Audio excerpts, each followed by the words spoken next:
Fala pessoal, tudo bem? Estamos de volta a mais um episódio do podcast Sob Pressão da Pirelli. Nesse lugar a gente vai conhecer a história de convidados muito interessantes, conhecer projetos inovadores e, lógico, falar muito de pneu, desse mundo mágico dos pneus, também desmistificar um pouco, porque dúvidas sempre temos e os pneus eles fazem parte da nossa vida, do nosso cotidiano, muito mais do que a gente imagina. Eu sou a Karina Simões, sou jornalista, sou embaixadora da Pirelli e nessa missão, sob pressão comigo, tenho ninguém menos que Roberto Falkenstein, que está há 40 anos na Pirelli, né, seu Falkenstein? Mexendo e com hoje, pneu. exatamente, hoje ele é consultor da Pirelli na área de tecnologias inovativas. E agora vamos ao nosso convidado. Nossa, tem um currículo dele aqui, gente, que eu vou até ler, porque não, é tanta coisa que ele faz. Ó, nosso convidado de hoje é diretor executivo do Motorsport Network, onde lidera os times dos sites motorsport.com, motorone.com e Inside EVs Brasil. Também é técnico em mecânica, técnico em informática e bacharel em ciência da computação. Iniciou sua carreira na indústria trabalhando na ABB. E em 2013 começou sua jornada no jornalismo. Acho que tá errado isso aí, acho que foi um pouquinho antes até, hein? Depois você me corrige. Foi um pouquinho antes. Foi um pouquinho antes. É porque aqui tem a testemunha viva disso aqui, ó. Como colaborador da Folha de São Paulo, produzindo matérias especiais de lançamentos do setor automotivo internacional e nacional. Antes do Motorsport, fundou e foi diretor executivo do site CarPlace, com o nosso saudoso Daniel Messeder. E pelo currículo, vamos extrapolar um pouco esse tempo de 25 minutos aqui do podcast, hein? Estamos aí para isso. Seja bem-vindo, Fábio Trindade. Muito obrigado, é um prazer estar aqui com todos vocês, né, com a sua audiência qualificada, com o Roberto, com você, Karina. Prazer é nosso. Muito obrigado por essa oportunidade também. Ô, Fá, muito engraçado, a gente já se conhece há muitos anos, a gente já fez vários testes mundo afora aí de carros, e eu acho que eu nunca tive a oportunidade de perguntar isso para você, assim, como que foi essa sua transição de carreira do TI para o jornalismo? Foram 3 saltos, na verdade, né? Da mecânica com engenharia elétrica ali para o TI, e o TI me possibilitou entender aí mecanismos, né, da infraestrutura de publicação, sistemas, e aí eu acabei entrando no jornalismo, aproveitando o conhecimento de todas essas áreas. Então, eu não caí assim por acaso, né? Uhum. Mas, por exemplo, um trecho da minha primeira jornada, começou na ABB, mecânica. Lá eu trabalhava com usinagem mesmo, né? Fábrica, peão, eu era peãozão, normal, bem legal, gosto do cheiro do aço queimando ali na ferramenta. Depois eu migrei dentro da ABB para a área de geração de energia. Opa. Então a gente trabalhava produzindo hidrogeradores. Uau! Itaipu, Tucuruí, Belo Monte, Serra da Mesa, que hoje a gente vê nos carros elétricos numa escala reduzida, assim. Então, eu tenho essa visão da energia limpa lá de trás, né, das hidrelétricas, tinha termoelétrica também que já estava caindo em desuso naquela época.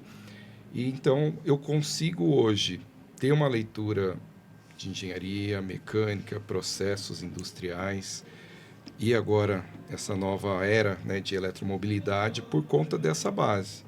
Mas por que eu saí da área de mecânica e migrei para a TI? Porque eu moro num centro, né, urbano, e o centro urbano está cada vez mais difícil manter uma indústria grande, né, por conta de mão de obra que tende a ir para escritório, a áreas de tecnologia. Eu fui um exemplo, trabalhava na ABB, a ABB mudou para o interior e eu acabei migrando para o TI, para ter mais oportunidades. Então, essa experiência da indústria, da produção, né, todo o ecossistema de uma fábrica, eu conseguia converter em modelos de negócios dentro da área de TI, programação de software, sistemas, enfim. E isso me habilitou a estudar algumas coisas que me colocaram à frente do tempo nesse meio do jornalismo automotivo. Olha, estou surpresa. Vou fazer até uma analogia aqui com o seu trabalho, Falken. Quando a gente lê um texto do Fábio, agora nem lê mais texto, né, Fá? Lê sim. Quando a gente lê, a gente não imagina todo esse background que você tem. E para você ter um embasamento, ter uma opinião formada sobre aquele produto, sobre aquele pneu, sobre aquela tecnologia embarcada naquele carro e tal. E quando a gente olha um pneu preto de borracha, a gente acha que é tudo igual, né, Falken? Mas não é, né? Para cada carro hoje, o pneu é desenvolvido para cada carro, porque como os carros têm toda essa tecnologia embarcada, além da TI, né, também tem toda a tecnologia de controle de estabilidade, controle da suspensão, ABS, que ainda bem virou algo obrigatório por aí. Então, o pneu acaba tendo que ser desenvolvido especificamente para aquele veículo. Tanto é que a gente tem o que a gente chama de perfect fit, né? Ou seja, é o pneu para aquele carro. E a gente identifica isso com umas letrinhas no flanco do pneu. Então, vamos supor, o pneu da Jeep, então tem lá um JP no flanco, na lateral do pneu gravado, um JP, justamente para identificar que o pneu, aquela especificação é daquele carro, porque a interação do pneu com o veículo é algo que não tem igual, tem que ser aquela interação perfeita, porque estamos falando de segurança, estamos falando de durabilidade. Você que já testou muitos carros, fez várias reportagens aí, você sabe que pneu é algo fundamental quando você faz uma curva, apoia, breca, enfim, as várias solicitações que você faz no teste aí passa pelo pneu, porque afinal é o único ponto de contato entre o veículo e o solo, né? Eu acho que tem uma frase muito marcante, né? Se não me engano é da Pirelli. Performance não é nada sem... Potência não é nada sem controle. Isso é vital. Você percebeu isso ao longo desses anos todos como jornalista? Eu falo, como eu ando de moto, na moto isso é muito mais visceral, né? Você sai de uma moto que tem um pneu bom e você vai para outra que tem um pneu que não é tão bom, é impressionante porque a gente o tempo todo está dependendo muito, né, do pneu, na frenagem e tal. No carro, nem sempre a gente leva o carro ao limite, a gente só vai perceber a importância daquele pneu, de repente, numa situação de emergência ou na durabilidade, que às vezes não é tão boa. Nesses anos de jornalismo, você percebe essa diferença na tecnologia embarcada nos pneus? Olha, a gente tem esse privilégio de testar muitos carros, de todos os perfis, né? E eu consigo sacar quando uma montadora ela quer economizar com um produto mais barato e você ouve ruídos, aí você fala, pô, esse carro é melhor que isso. E você vai ver o problema está no pneu. Da mesma forma, ela consegue mascarar um carro que não é tão bom com um pneu bom, para ver a diferença que faz. Né? Agora eu gostaria aqui também de mandar uma pergunta. Opa! Porque hoje a gente entrando nessa era de eletrificação, tem alguns desafios aí. Muito torque, muita potência, né? Verdade. Despejada nas rodas ali. Como que tá? E além do outro ponto, o carro não tem mais ruído, mas o pneu tem. Então, quais são os desafios aí? Então, exatamente, né? O pneu não é mais o mesmo de antes, né? Para o carro elétrico, acaba sendo um produto diferente. Então, apesar de parecer igual, preto, redondo, mas o pneu mudou, principalmente para o carro elétrico, né? Nós temos uma linha de produtos chamado Elect, que na verdade é justamente para entregar o máximo possível para um carro elétrico. Você já falou tudo praticamente, né? Ou seja, primeiro o ruído, sumiu o ruído do motor, então você tem que ter um pneu bem mais silencioso, porque é o pneu que se sobressai, né? Saindo o ruído do motor. Então, a necessidade desse pneu bem silencioso, na verdade essa necessidade ela já estava acontecendo com o passar do tempo, porque já faz alguns anos que mesmo sem o carro elétrico as pessoas já estavam conectadas dentro do carro, alguns fazendo reunião, outros falando com a família através de ligações por celular ou mandando gravações. Então, o pneu já faz um tempo que ele tem uma exigência de ruído interno bem menor, né? E com o carro elétrico isso se acentua mais ainda.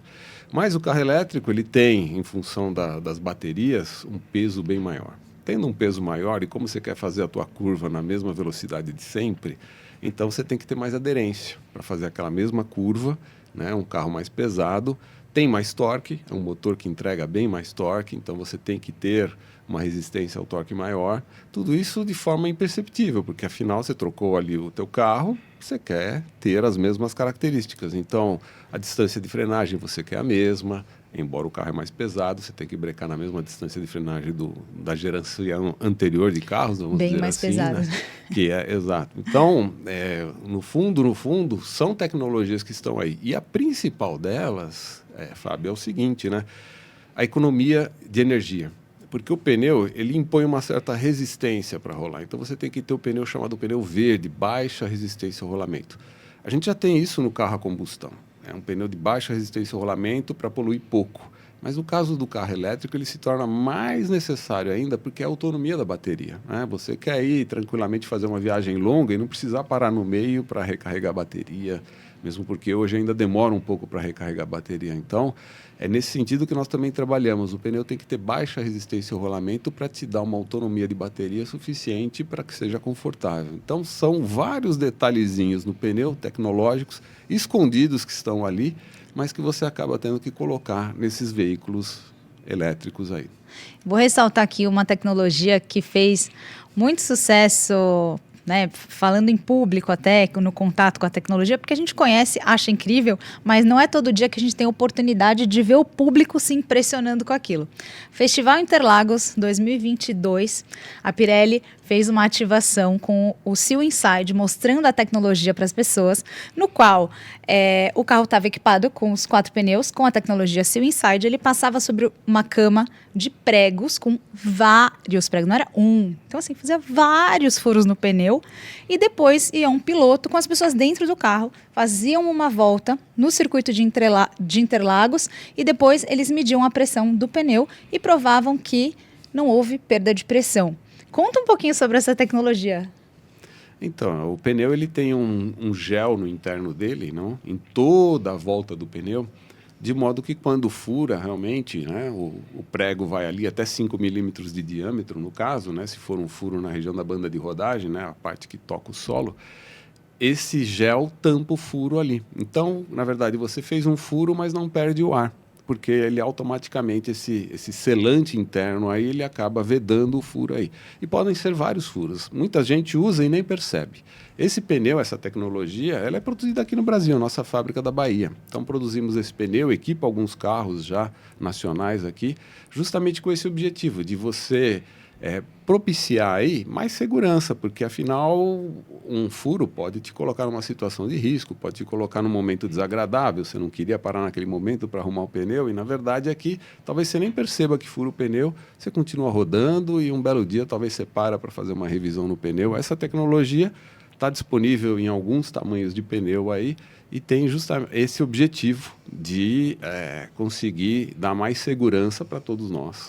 Karina, quando eu vi essa tecnologia, eu fui ver se era de verdade, né? Porque são aquelas faquinhas de brinquedo que você aperta e ela afunda. Eu falei, não pode ser. Deixa eu ver se mentira. o prego é real.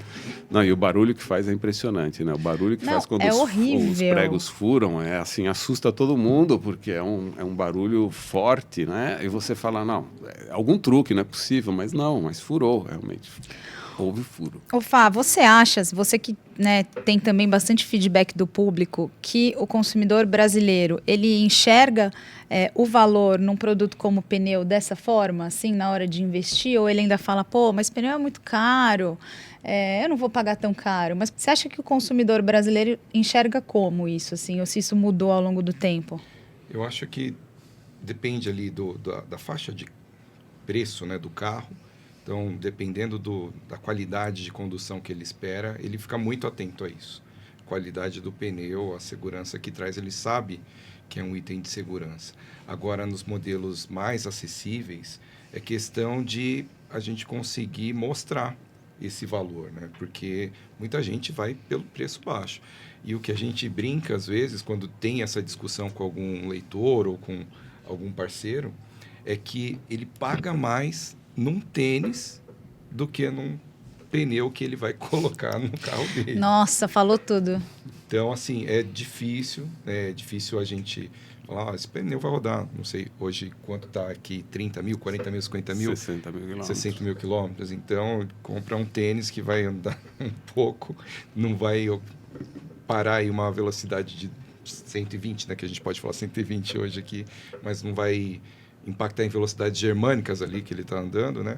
Então, assim, é difícil. Mas eu acho que é um desafio que a gente tem, viu? De mostrar essas tecnologias, até porque elas não são muito visíveis. Para nós é muito importante, não sei se você sabe, curiosidade, mas para a gente colocar um pneu no mercado, para que ele possa ser vendável, vamos dizer assim, para poder vender ele, a gente faz mais de 40 testes. Tanto é que o nosso campo de provas, né, o complexo de pistas ali, justamente tem uma série de testes, teste de impacto, teste de perfuração, ele tem o teste de ruído, teste de durabilidade, enfim, são tantos testes, porque é um item de segurança, né? E sendo um item de segurança, para nós é importante que, talvez você não ande esportivo a 120 por hora, numa rua que é permitido 40 por hora. Mas o importante para nós é naquele momento de emergência, quando aconteceu algo inesperado, você tem que fazer aquele desvio, aquela desvio de trajetória e você quer o quanto antes retomar essa trajetória. A gente produziu um pneu que te dá segurança nisso. Ok, aconteceu um imprevisto, desvia, mas depois você volta com segurança, alinha o carro, continua a tua viagem, mesmo que seja baixa velocidade. Às vezes esse desvio é necessário e essa parte de segurança é muito importante para nós. Ô, Falken, falando em reparos, a gente estava falando do Seal Inside, eu fiquei com isso na cabeça, né, Furo? Se você não está usando um pneu com essa tecnologia, fura o pneu. Quais as boas práticas? O que a gente pode ou não fazer? Bom, o que a gente mais encontra por aí é o famoso macarrão, né? O famoso macarrão que nós consideramos como um conserto provisório que você pode usar em último caso você não tenha outra alternativa. Tá bom, você está andando num lugar ermo, longe, furou o pneu, parou ali, é o único conserto disponível, macarrão, ok, conserta, mas depois quando você chegar no teu destino, troca aquele conserto, porque o macarrão não é um conserto definitivo. Ele é um conserto provisório, porque ele vai vazar de novo, ele vai permitir penetração de água, o que pode danificar cinturas. Então, a nossa recomendação é o conserto tipo plug. Por que ele é pouco usado? Porque tem que desmontar o pneu, tem que colocar o plug pelo lado interno do pneu. O macarrão não, ele tem a praticidade de nem precisar desmontar o pneu, mas você conserta ele por fora. Mas não recomendamos, o ideal é o plug. Por quê? Justamente a gente fala de fazer um conserto desse. Porque é um patrimônio, você tem um super carro, aí você tem 4 pneus maravilhosos embaixo, aí te fura o pneu e você vai consertar num macarrão, que é um conserto baratinho. Não, faz um conserto bem feito para aproveitar aquele patrimônio o máximo possível, porque um conserto feito com plug vai te durar a vida toda do pneu. Vou fazer até aquela carinha assim, ó. Nossa, quanto macarrão tem nos pneus. Não, e aí eles colocam e... consertou. E segue a vida. Vambora. Até esquece, né? Até esquece. Eu acho que isso aí tem que entrar naquela categoria que a gente fala do completar o óleo, sabe? É a mesma coisa. Exato. É errado, né? Então, assim, é uma emergência, ok, tira, resolve. Eu não sabia, vou ficar atento aí nos próximos. Eu acho que nenhum borracheiro fala, né? Vamos consertar de verdade ou você quer uma emergência? Ô, Fá, e outra coisa, uma curiosidade. O Falken estava falando dos testes, circuito pan-americano, que você conhece muito bem. Ele não mencionou 2 coisas. A virtualização e também um teste específico com uma velocidade surreal, né? 500 km por hora, né? Hoje os carros aí estão evoluindo cada vez mais. Os supercarros aí estão tentando, dia após dia, bater recorde. Já falamos aí de carros que chegam a 410 km por hora. Como nós temos que testar o pneu numa condição extrema, acima, para justamente garantir a robustez do pneu, então a Pirelli acabou de adquirir uma máquina que chega a 500 km por hora. Nós testamos a fadiga do pneu, o teste é feito a 500 km por hora, justamente para dar uma margem de segurança para esses supercarros aí que usam o pneu.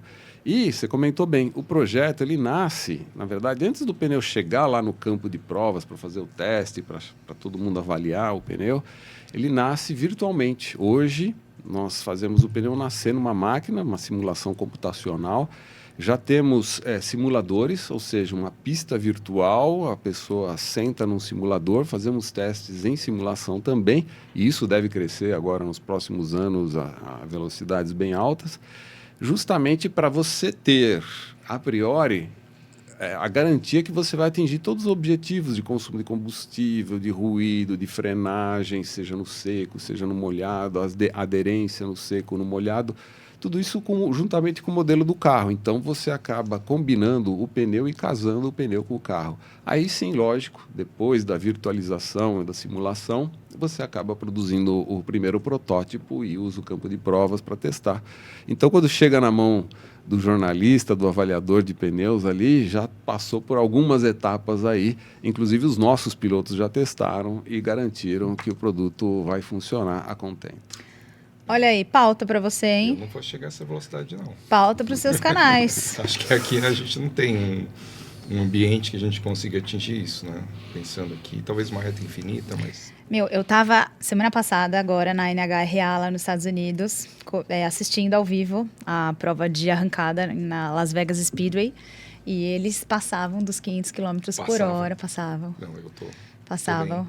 Tô bem no quarto de milha, assim. Então, uma distância super curta, com aqueles dragsters absurdos. E, tipo, diante dos nossos olhos. A gente não conseguia nem acompanhar com o celular, assim. Uma coisa insana mesmo. Tá vendo? Então, é um mercado que já existe. Eu pensando que era uma coisa super difícil. Não, gente, mas para um teste tem que ser uma máquina mesmo, né? Para Para testar um pneu de rua, meu, aqueles pneus... Parece um balão, né? O pneu do dragster. É, assim, gigante, é muito doido.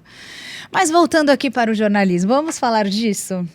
Vamos. Você, assim como eu, tem várias frentes, né? Dentro do seu negócio de jornalismo, você fala sobre motorsport, veículos elétricos, carros de fábrica, tal.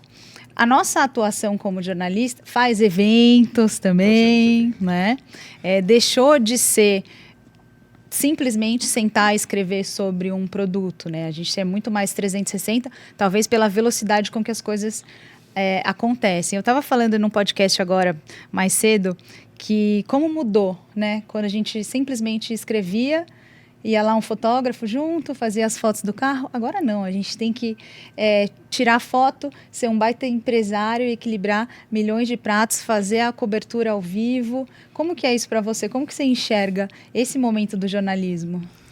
Se a gente pensar no influenciador, ele já é um microempreendedor ali, né? Porque ele tem que fazer tudo, tem que fazer a foto, o vídeo. E eu acho que o começo no CarPlace foi muito assim, né? Porque o meu principal foco naquele momento era fazer diferente. Não sei se você lembra, a gente ia em eventos, tinha apresentação do carro, tinha um CD já com as fotos. Então todo mundo pegava e falava, tem foto? Tá tranquilo, tá tranquilo. Eu falei, não, mas eu não quero usar essa foto que todo mundo vai usar. Então eu comecei a fazer, tentar ir por esse caminho, deu certo, né? Parece que funcionou. Mas hoje, o que eu vejo também que o jornalista tem de vantagem, né, e que pode aproveitar de um jeito diferente, é esse conhecimento muito interno de várias empresas e de vários negócios. Nós viajamos o mundo inteiro, visitamos fábricas, vemos produtos que serão lançados daqui 5, 10 anos, e a gente consegue ter, né, quem consegue manter essa visão de negócio, do que vai acontecer aí nos próximos anos. E isso é muito difícil explicar para o leitor, porque às vezes ele está ali no imediato. A gente está falando de um carro elétrico, de uma tecnologia a hidrogênio, de uma nova tecnologia de bateria, e ele está pensando hoje no preço da gasolina... Ou do carro atual. Ou do carro. Então, a gente tem que ter esse cuidado de não avançar muito também, né? E tentar gerar esse conhecimento em novas formas de negócio. O nosso evento que fizemos, o Electric Days, eu fiquei impressionado como nós conseguimos impactar empresas não ligadas ao setor automotivo que não sabiam nada de eletrificação. Então, mas, tá indo nesse caminho, eu já tenho esses produtos, assim que eu resolvo esse problema. Então, coisas que para a gente é tão banal hoje, né? Para muitas empresas grandes, clientes e pessoas físicas também, é difícil visualizar. Então, ter essa cabeça assim para tentar trazer para a realidade de hoje, gerar negócio, gerar informação, gerar um conteúdo bacana. Quem está ouvindo e não conhece o Electric Days, o que é esse evento?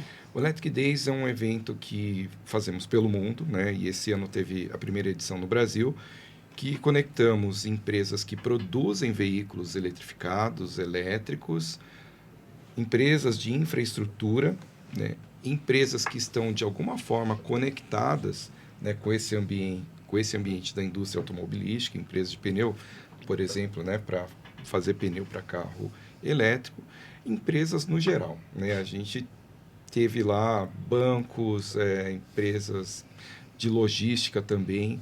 Por que banco? Porque o banco ele tem uma pegada agora que tem que reduzir a emissão de carbono. Ele não está inserido no meio automotivo para ver o que está acontecendo.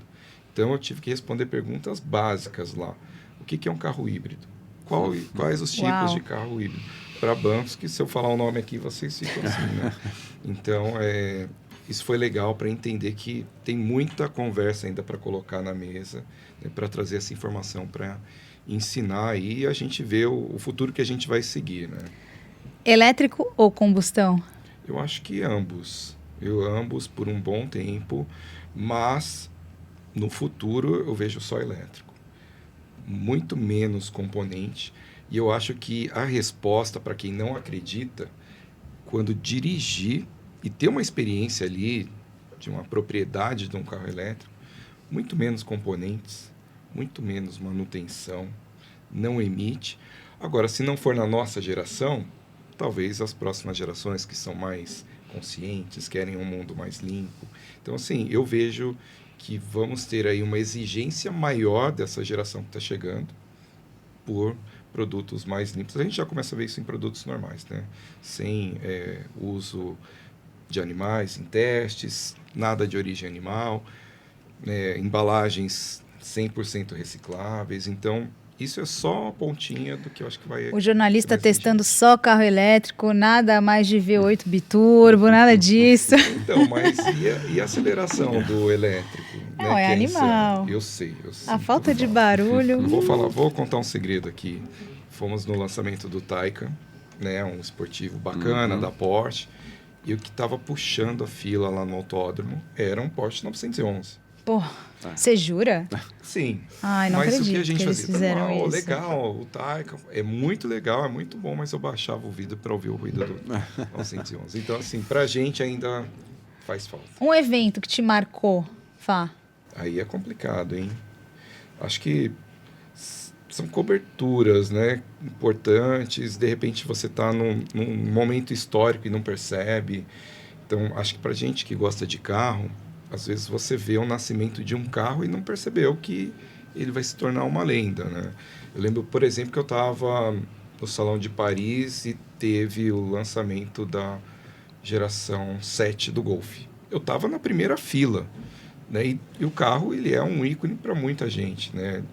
De repente nossa, a primeira vez que eu vejo, né? E depois compra, dirige, enfim. Então, assim, tem muitos momentos assim. Eu acho que os salões, né? Agora estive em Tóquio e a Nissan mostrou lá 3 conceitos que você não enxerga nada ali, né? Radicais, super assim. E depois eu fui falar com o chefe de design global. Falei, o que esses carros significam? Ele falou, esses são os carros que vão chegar na rua. Lógico que a gente tira. Então, olha assim, olha ali. E tem todo um trabalho para esconder o que vem, que é impressionante. Então, não sei, eu não tenho um específico marcante, mas essa construção, né, de novidades que depois chegam é bem, bem legal. Esses momentos marcantes, é isso que você falou, a gente só percebe depois que passa, né? E que Depois. aquele carro vira um ícone. Se eu Muito soubesse, bom. eu tinha feito umas fotos lá pra guardar. Agora eu acho que todos, né? Combustão é melhor a gente ir guardando, né? Porque eu não sei até quando vai ter. Vamos ficar Pois pra é, lembrança. pois é. Aqui embaixo tem vários já, hein? Já vou começar a guardar. Falken, você tem mais alguma pergunta para o Fábio? Não, só uma curiosidade para ele, né? Ele está falando dessa pegada aí, digamos assim, sustentável. E por curiosidade, as matérias-primas do pneu também estão sofrendo uma revolução, né? A gente está trocando, embora o pneu use já borracha natural, que é algo do ponto de vista sustentável perfeito, digamos assim, porque é renovável, né? Uma matéria-prima renovável. Mas também as outras matérias-primas nós estamos fazendo troca por materiais que poluam menos, né, que são mais sustentáveis. Então a revolução está no carro elétrico, está no pneu, que no fundo continua preto, redondo, mas ele está cada vez mais sustentável, trocando por matérias-primas que são são coisas naturais aí, só para ter uma ideia, né? O carro elétrico ele começa a te dar uma consciência de condução mais econômica, né, para você ir economizando energia ali. a gente sempre pensa em economizar dinheiro. E como que a gente pode converter isso também no carro a combustão? Como que a gente economiza pneu? O que eu faço para preservar mais o pneu? Olha, a primeira grande dica para mim, e é gratuita, é calibra bem os seus pneus. Se possível, cada vez que você vai abastecer, põe a pressão correta do pneu ali, aquela pressão especificada pelo fabricante, né? Não inventa de pôr mais pressão, mas aquela pressão especificada pelo fabricante. Porque só com isso, andando com a pressão correta, você já está economizando combustível, energia, no caso do carro elétrico, e também o pneu vai durar mais, também o pneu vai ter uma maior durabilidade. Depois, a manutenção.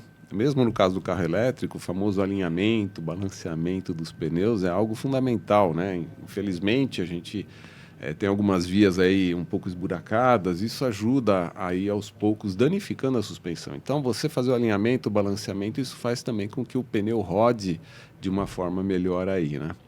E, é lógico, se possível, um bom pneu. Um bom pneu te garante aí que mesmo que o carro pese mais, mesmo que o carro tenha mais torque, mesmo que o motor exija mais do pneu, isso garante que o pneu dure bem mais, né? Além dessas dicas, eu saio daqui com não deixar o macarrão lá, né? Exatamente. De emergência. E o outro, tentar manter ali o pneu original, né, do carro. Foi feito para ele, né? Então, Exato. A gente tem muita opção aí. Na reposição, o ideal é repor com aquele que veio no veículo ou similares, né? Inclusive tem isso, o Perfect Fit tem essa preocupação de justamente você poder repor com um pneu que você tenha certeza que é a especificação do teu carro, que vai dar o melhor do teu carro. Muito bem. Dúvidas sanadas? Praticamente. Agora vamos entrar em Fórmula 1. Se ficou qualquer dúvida, você manda lá no @Pirelli_BR. Pode mandar para mim também, no @KS1951. Essa dica também vale para vocês. E é isso, assim a gente encerra mais um episódio. Muito obrigada, Fá, pela sua presença. Adorei relembrar esses tempos de jornalismo e saber que você, assim como eu também, é um empreendedor operário da comunicação, como eu falo aqui.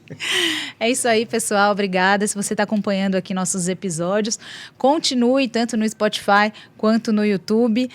Vem muito mais gente legal para a gente conversar. E se você quer saber sobre algum assunto específico, pode mandar lá no Instagram da Pirelli, que o pessoal tá lá olhando e a gente traz esses temas aqui para essa roda de conversa. Beleza? Um beijo e até a próxima.